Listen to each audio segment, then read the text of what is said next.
Right. Okay. Yes. Okay. Just have to adjust this is your phone a little bit. Yeah. There we go. got a little bit loose. Okay. Yeah. There we go. Are you okay? You're visible. Okay. Yeah, you can go a little bit in the middle so that we don't record the door so much. Yes, that's true. Yeah. Yeah. I hope that this one is not. Yeah, this one is a little bit off, correct? Yeah, it's a little bit. You're on an angle. Uneven. You're a little bit tilted there. Yeah, I don't know why. Oh,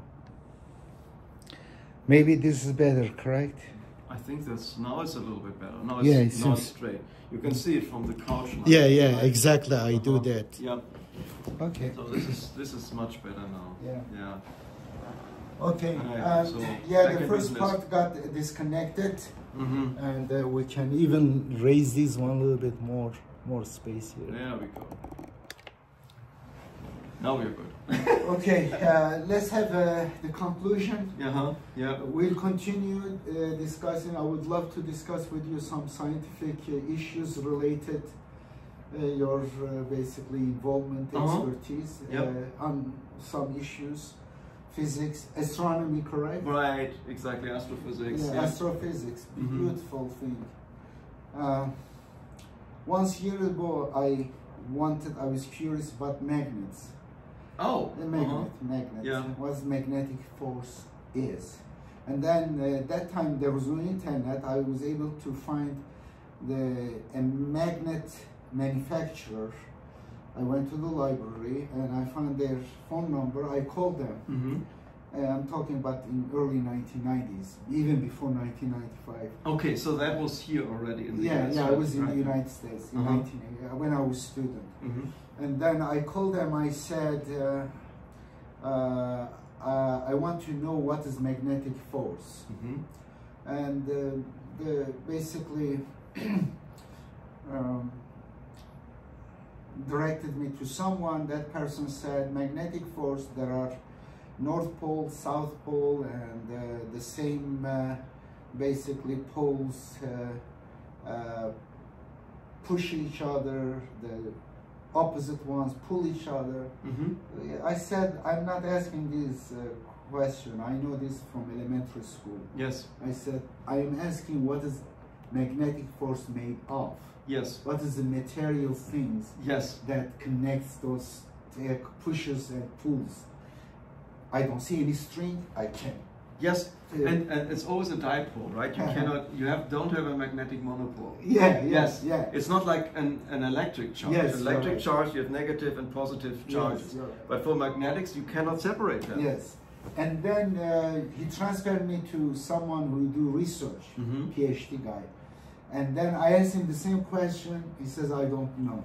Yes. What's magnetic force made of? What is made I of? want to see the medium, the one that attracts pulls. But what is it? Even in vacuum it does, correct? Yeah. You put glass in between. Yes. And then you put your hand, there's It something matter. that's only metal interrupts it, correct? When you put metal, but it creates shorter. No, it's not, right? I mean, if you put a metal in the middle and you put two magnets from the side, it distributes. Yes. It kind of interrupts in terms of it says attract me the metal, correct? The metal is disruptor there. Well, it only separates them, right? Yeah, I mean, the field lines still go through the metal. Yeah, you're right. Yeah. Therefore, I still don't have about that. In fact, the same question is for gravity, and they came up with the word graviton. I don't know even. No, there is not. I would argue there is no graviton. I mean, this is the weird thing about gravity. Talking about this again, because the issues for all of the other forces, you have bosons, you have messenger particles, right? Yeah. You have the gluons for the strong interacting force. You have the photons for the God's particle supposedly is the one who would be responsible of gravity. No. That's totally separate. You mean the Higgs boson? Higgs boson. No, for gravity, what you are looking at is basically you have to go away from the Newtonian picture, right? You have to go into general theory of relativity. No way. And then what you're looking at is basically the curvature of space-time. So the gravity is weird because there's also the curvature of the space-time. It's the curvature of space-time. Yes, it's the mass. It's the mass produces a curvature of space-time, right? So if you go further away from the masses, your curvature becomes less. He talks crazy thing. You have no idea what he's talking. Space. What is space? How it is curved? I don't know. It is 3D space. How it's curved? If it is a plane. Correct? Yes, that's what you. If it is a plane, I know how it is curved, yes. Correct? But now you do this. But the space, how it is curved? It's curved from all over. Yes, correct? You're doing it in 4 dimensions. Yeah, right? 4 dimensions. Because you don't have space. He said 4 dimensions, not 3 dimensions, yes. Including time is curved. Yes. That's a crazy idea, and it is. Well, this explains why it is bigger masses, and around it have a larger curvature, right? Yeah, more gravity. Basically, it is like a curvature. When you leave a ball, it goes towards that. Right. curve. I mean, you sometimes see these graphs. Basically, imagine like you have a net made out of rubber, and now you put some probe into it that has a mass, so it curves it, right? It's an incredible idea. And that's where I mean. That means instead of a force, it is basically distortion of time and space. Of space-time. Yes, space-time. You don't separate them anymore, right? You don't separate space and time. No, you don't. Space-time, they are related to each other. Space and time are separated. They are related to each other. Yes, they are related to each other. Wow, that's space-time. And the interesting thing is the force that you are feeling is the normal force that pushes you up, because that comes out of the equivalent principle from Einstein, okay. Right? Let me confuse my friend. You can confuse me more. Okay, here it is. I'm going to have a Socratic dialogue regarding dimension. You said 4 dimensions, yes. Correct? Okay, what is 3 dimension? Well, 3 dimensions would be the space dimensions, right? Yeah, but then it's just x, y, z in Cartesian coordinates. X, y, z, length, width, and height. Okay. Right. Now, what is first dimension? What do you mean? You mean first, second, third dimension, correct? So if we have 3 dimensions in space, and then we have CT, which is the time dimension, which you multiply with. Okay, forget about that one now for a moment. If we have 3 dimensions, what is the first dimension? Well, that you pick one. Point, correct? Yes. Oh, I see what you're saying. Yes. Okay. Point. Okay. It's a point, right? Does point exist? No, it's a mathematical construct. It doesn't exist. It doesn't exist. Even 2 dimensions, a line doesn't exist. Doesn't exist because it does not have It doesn't height. Correct. Yeah. Correct. Even on a piece of paper, that line is not 2-dimensional. It has little height in That's ink. Right. From the ink. Yes. Correct. Yeah. Therefore, but 1 dimension doesn't exist. 2 dimension doesn't exist. But 3 somehow the 3 dimension, when you say 3, come into existence. Yes. Together it is first dimension and second dimension is there. Yes, but you cannot really say this because you're coming also from a mathematical construct, right? Yeah. And mathematically there is a point, right? Mathematically there is a line. Mathematically, but not in reality. That means in reality we have only 1 dimension. The 3 dimension in reality is the first dimension. What? That exists. Yeah. Well, because the point doesn't exist, the line doesn't exist. That's where the first 2 dimensions doesn't exist in reality. In mathematics, well, in mathematics we can have many. We can have even. Well, you can have as many dimensions as you want. Square root -1. We can have those kind of things. Yeah. Yeah. But in reality, the first and second dimension doesn't exist. How come we call it 3 dimension? That was the 3 dimension is the first dimension, in fact, correct? No, I wouldn't. No. Because you still have 3 directions, right? You still have 3 dimensions, right? You go in 3 axes. But here it is. The first 2 dimensions cannot exist without the third one. Okay. Therefore, when the third one comes, and then it brings the first and second dimension into existence. Well, you can say it this way, right? But when you talk about dimensions, we also mean basically the directions, right? You have X, Y, and Z directions. Yeah. And that's your dimensions. That's why you have 3, because you're going in 3 different directions. Yeah, this is something not much sense, but anyway. Okay, now light. What do you think about light? What is light? Well, light can be two things, right? It can be a particle, it can be a wave. I mean, typically we describe it as an electromagnetic wave, but there are some properties of light where it acts like a particle. That's crazy. Initially, before we discovered this, we thought either or, correct? That's right. That's Black right. or white. Yes. There's no different shades and colors in between. Yeah. And we find out that time is schizophrenic. In which way? Time is schizophrenic. It has schizophrenic personality. Oh. Depend on the perspective or circumstances, it acts either a particle or wave. Oh, light, you mean? Yes, light, yes. Yeah. That's it. But matter does the same thing, right? I mean, you can describe matter also as a wave. When you go into quantum mechanics, or actually some of the experiments that you do, all of a sudden matter behaves as if it is a wave. Yeah. So, like for example, you put electrons through a double slit, it will behave like light. You will see afterwards the pattern that you would see from a wavefront. And so you can interpret matter also as a wave. So it goes both ways. I didn't know that, but perhaps it is. In fact, sometimes, you know, what is really, I see as a matter, any matter or atom, as a package of information. Yeah. There is so much information there, information in terms of energy or behavior. It's kind of like it has genetic code, correct? Yeah, you can say it this way, in some respect maybe, because you have also different ways of different parts of matter, right? You have different forms of matter. Yeah, for example, atom, I called atoms the children, all atoms, the children of hydrogen, correct? Like we are children of Adam, it's called, correct? Children of Adam, I know, he's getting confused. Yes, you know, I call atoms, heavy atoms, as children of hydrogen. Yeah, in some respect, because you make them up. I mean, when you have a hydrogen atom, it's just a proton, right? And an electron around it. Yeah, but all other atoms are really created from fusion of hydrogen and then heavier elements. Basically, the genetic code of all of them is immanent, embedded in hydrogen. The characteristics of hydrogen define the characteristics of helium and lithium and oxygen, carbon, all other elements.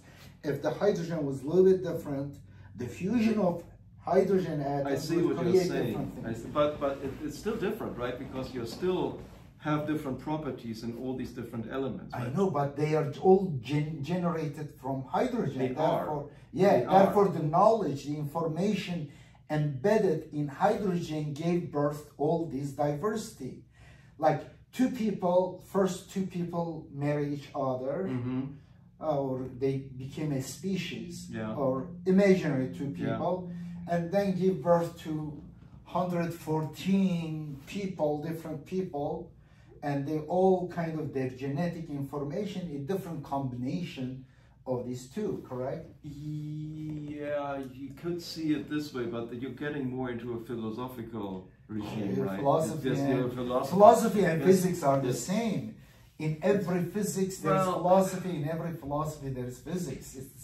They are integrated. Goodness sake, you cannot avoid these questions. Sure, you can, but in philosophy, you have in some ways more freedom, like what we discussed earlier, right? In philosophy, you can ask what was before the Big Bang. In physics, you can't, because you're not getting an answer. Well, in physics, always the philosophy open ways for research. You know, all questions, you know, there is a certain paradigm or information that time about science. Someone asks a question, that question is not yet tested.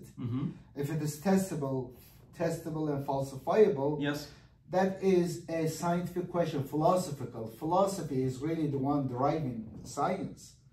And it's when first the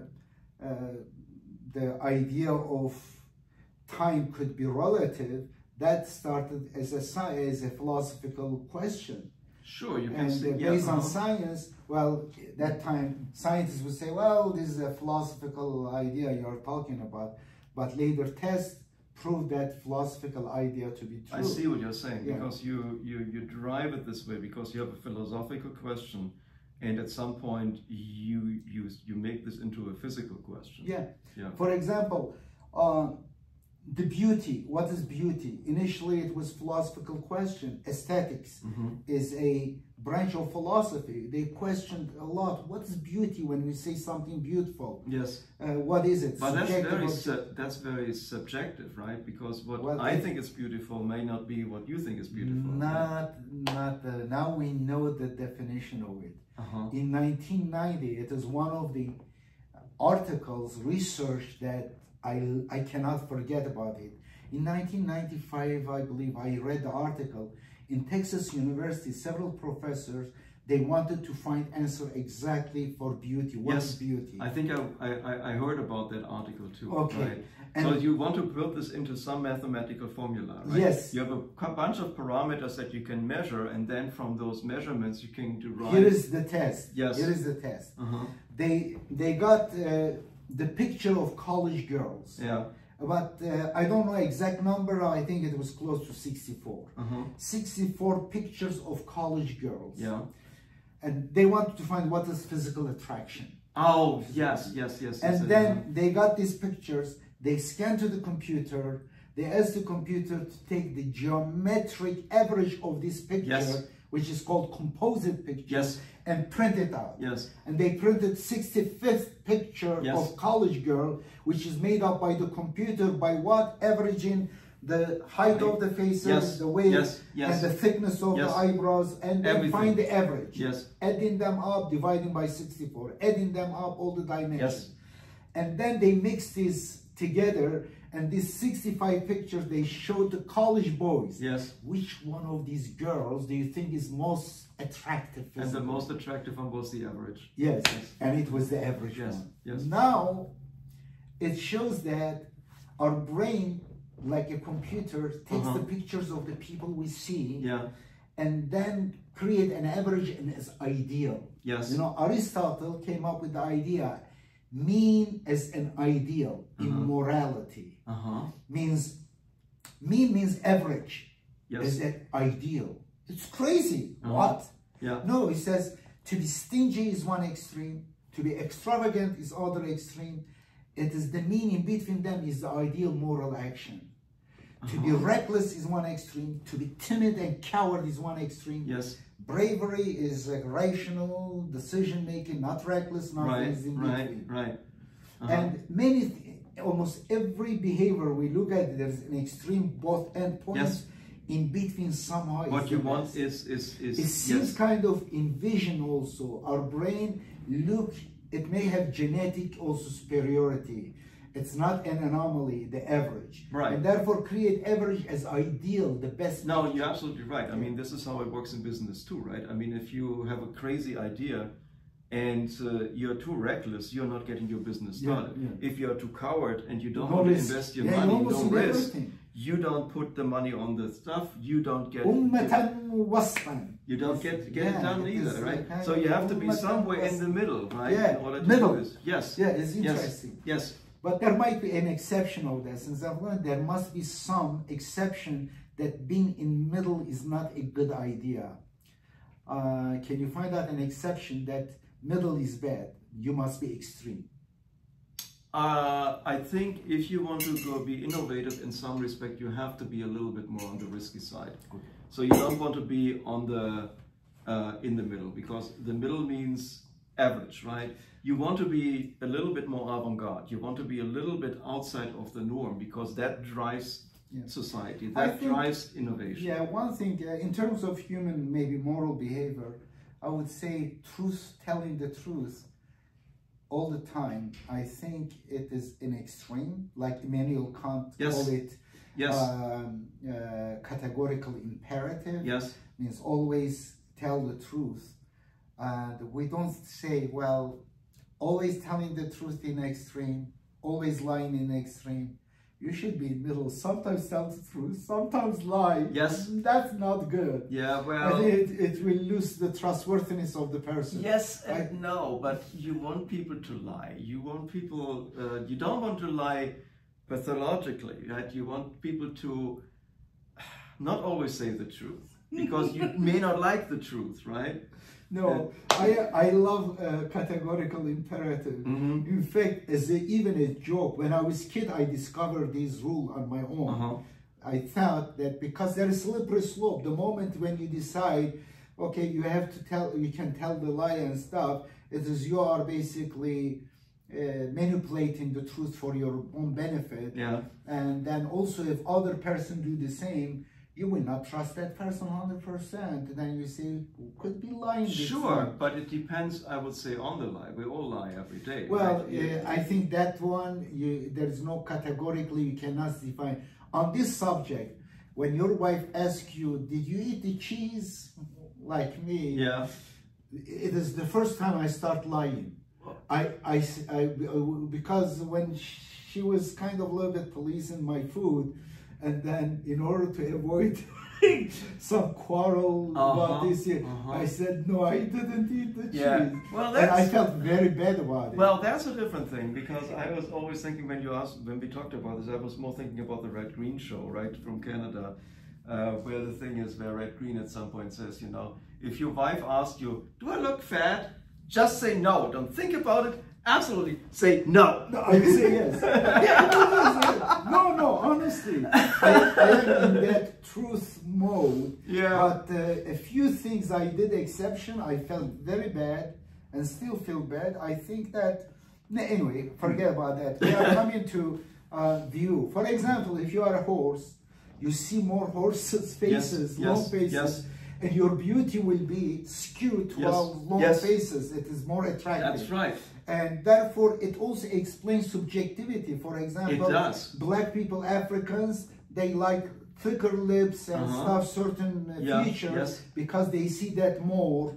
And they it's a different culture. The culture you're coming from is because also, you are exposed more to those visuals. Correct, and it's also the time, right? I mean, even when we look our Western civilization, our perception of beauty changes. Because with time, the average was that. And I bet on TV, certain features, certain faces of actors, too many times you are exposed to see that, it switches towards that. Yes. The correct, beauty. Correct. That's why it is fluid at the same time. It is.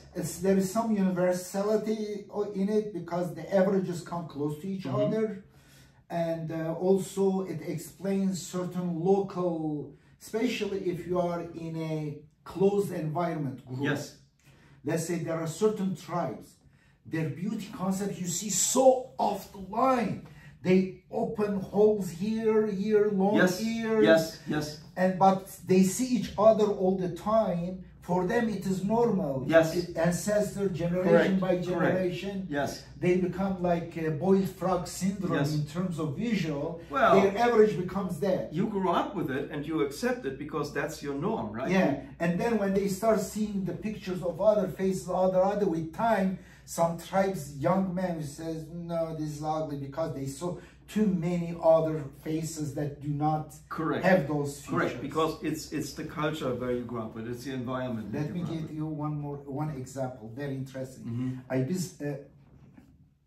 Bizzat is a Turkish word. It just entered because I keep speaking Turkish a lot with my friends recently, and once in a while the Turkish words kind of sneak in.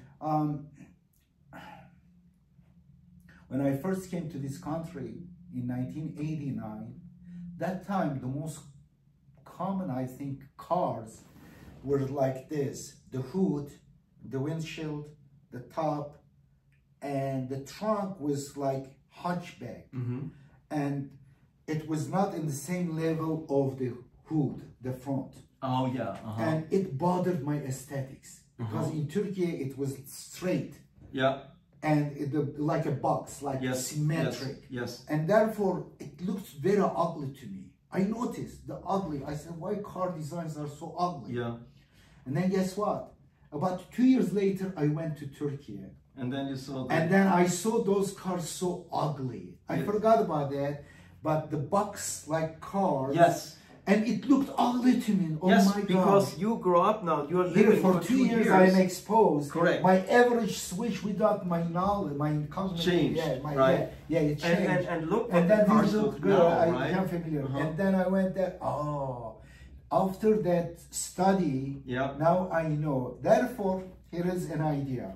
If you are a car company, you want to create the better design that will look good to most people's eyes, not very isolated tribes, but people in the cities and stuff, then get the designs contour of cars on the street, multiply them with their number on the street, how many times they are there, and then put this in the computer, average them out based on, each by the number of those cars designs, geometry, and then get the average of all of them, and that would be perceived by people the best design. Well, that's what we see, right? I mean, we see that the cars, when you think about like 40 years ago, cars were, you could distinguish the different car manufacturers. Now they look pretty much the same, right? Yeah, I think without this, they are basically perception, they're looking at their own feelings. Right. But it is possible without doing kind of all these blind testing stuff, mathematically it is possible to just find out the best design without much deviation. My guess is car companies do that, but that's why a lot of cars look pretty much they become, honestly, they look very similar. Very. Initially they were very off. Yes. With time, they become very similar. I mean, you could see, just what you said, from the silhouette of a car, you could tell, okay, this is a Mercedes, this is a BMW, this is whatever. They come very close. And now it's, okay, I have no idea what car it is. If I'm not looking at the logo of the car, I think they're all I don't know for what the this is, average. right? Yes. Yeah. Yes. Yes. So we are in agreement. Mashallah. All right. Yeah, we'll go for lunch. Sounds good. I discovered a delicious pizza place here. We are in Hebron, Kentucky. And where is your university? Northern Kentucky? We are in Highland Heights. So we are a little bit 8 miles south of Cincinnati. Okay. Oh, by the way, I'm going to write an article, a journal article, and you may read it before I submit it. I wrote the abstract on AI and truth. Oh. How to discover truth after AI becomes so expert in manufacturing. Even documents and history could be rewritten, and next generation will not remember what we remember, and lies could be. It depends on your training model, right? I mean, that's what it is. It's a large language but they model. can be manipulated by those who does algorithm. Yes. The AI companies, they can feed so much misinformation there, disinformation, misinformation. That's the risk. That's why when you use AI, you have to be careful that you also have the references to it, right? I mean, where is this material? References, internet was risky, but at least in internet, you can compare different ideas, different sides, and different opposing views. You have the chance to find it on your own. And there are different AI systems which are better suited for specific things. If you do research, I mean, what I just learned the other month or so, use Perplexity because it gives you the references, right? But for many people it will be issue because many people will not go into the trouble to check the references and stuff. That is the issue. If you just take it face value, then you are in trouble. Yeah, it is dangerous. And that was. I mean, this is the good thing about things like Wikipedia has always been it's been open, right? Yeah. But the bad thing is it depends what you're looking for. That the information you find there is not edited, right? Yeah. So it could be total nonsense. In the beginning of internet years, in 1990s, 1999, 2000. I was teaching also at my children's school. I started with algebra. I don't have math yes. diploma. Yes. There was a position, I wanted to be close to them. Not helicopter father, something else. Yes, yes. A little bit closer to them. And then there was the opening for math teacher. I applied that one and I was accepted. And later I taught every class. And one of the, what we were talking about, I just absolutely, I lost my mind, my track of mind. What was the subject we were talking about? The subject was you came from, oh my God, I lost it too. So it's, we were talking about the, no, Jesus. We lost it. Now,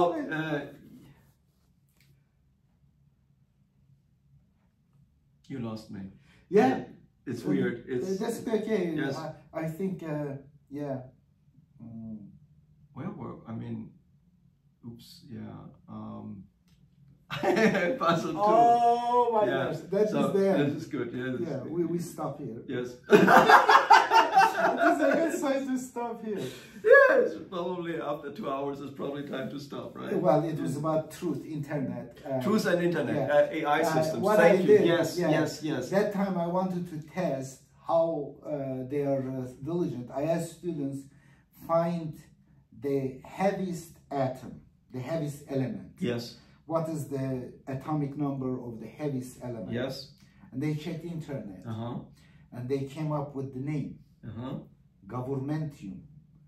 Oh, yes. Government. Yes, it's okay. It's like administration, right? That's another thing. Okay, yes. That's government. What is it? The atomic number is about 200 something, huge number. And then they didn't check.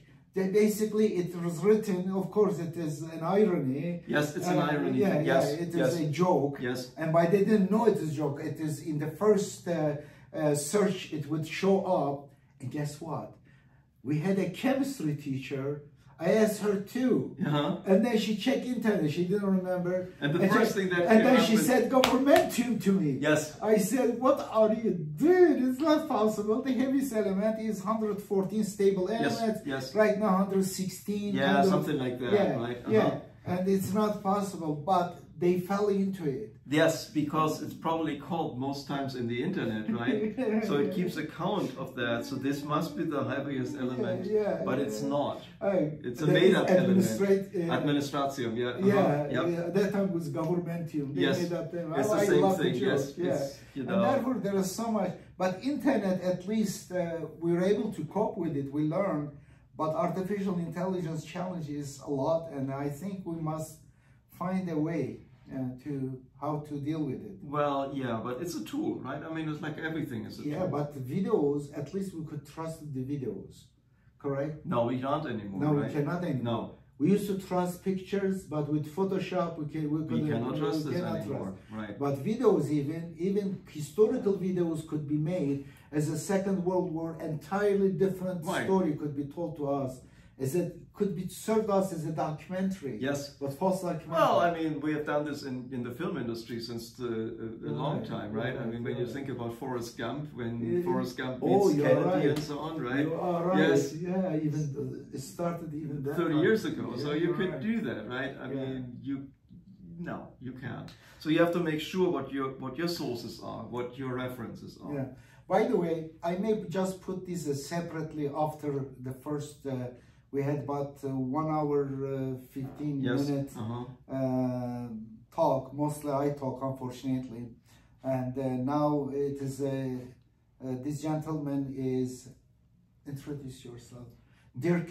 Grupe. Yeah, it is the end. Basically, if we put separately, Professor Dirk Grupe is the head of science, physics, geology, and engineering. Physics, geology, and engineering. GET. EGT is engineering, engineering technology. Engineering technology. Okay, he's the head of the department and at Northern Kentucky University. He's originally from Germany. He's a wonderful guy. We became almost a friend. And today he visited here our facility Beltways at Hebron, Kentucky, and I enjoyed talking to him. And We'll be talking about various scientific issues, maybe more focused. This is just first, we are just wandering around, but his area of interest is my interest too, but he's much more knowledgeable than I am. But also I have philosophical musings in between. Yeah, we'll have a very good combo. Do you have anything to tell people? I don't know. It was a pleasure to be here. It was, I wanted to come back to Belfast. Last time I was here, we didn't have much time. And so I asked Edip, hey, can I come tomorrow, maybe, or so? And he said, yes, sure. And then you wanted to do an interview with me at some point too. I was like, oh yeah, we do it just today. And here we are. So it was a pleasure again. Thank you very much. Thank you so much. You're welcome.